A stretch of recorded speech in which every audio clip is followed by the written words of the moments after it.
কেন একটা বিধর্মী মুসলমান হবে?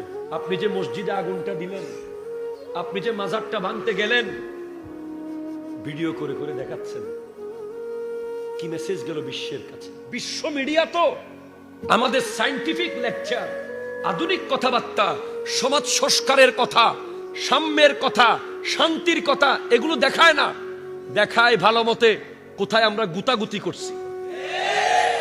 আপনাকে মনে রাখতে হবে, আমি ইসলাম, আপনি ইসলাম, ইনি ইসলাম, আমরা প্রত্যেকে ইসলাম।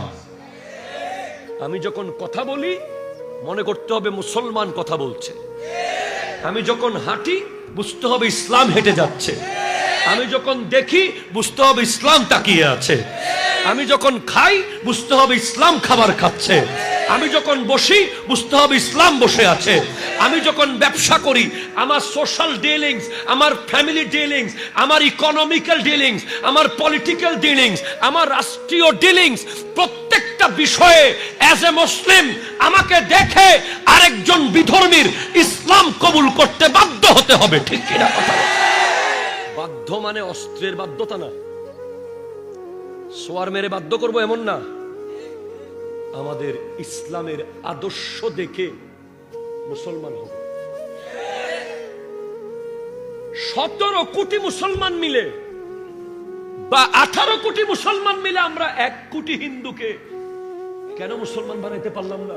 অথচ খাজা মঈনুদ্দিন চিশতি রহমতুল্লাহ আলাইহি একজন বানাইছে 90 লাখ মুসলমান।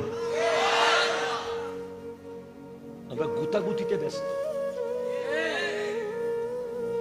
একজন কয় নারে রিসালাত ফালতু স্লোগান, আর একজন দেখলাম কালকে মিলাদ কিয়াম নিয়ে মশকারি শুরু করছে। কেন তোমাদের আর কোনো কাজ নাই? আর কত? আমার বিরুদ্ধে তুমি, তোমার বিরুদ্ধে আমি, আমার বিরুদ্ধে তুমি, এজন্য মানুষ ওয়াজে নিয়ে গেছে। মূল কথা হলো ভাই, বন্ধ করে নেবেন, একসাথে চলি, এক জায়গায় এক হয়ে যাই। আমার নবী,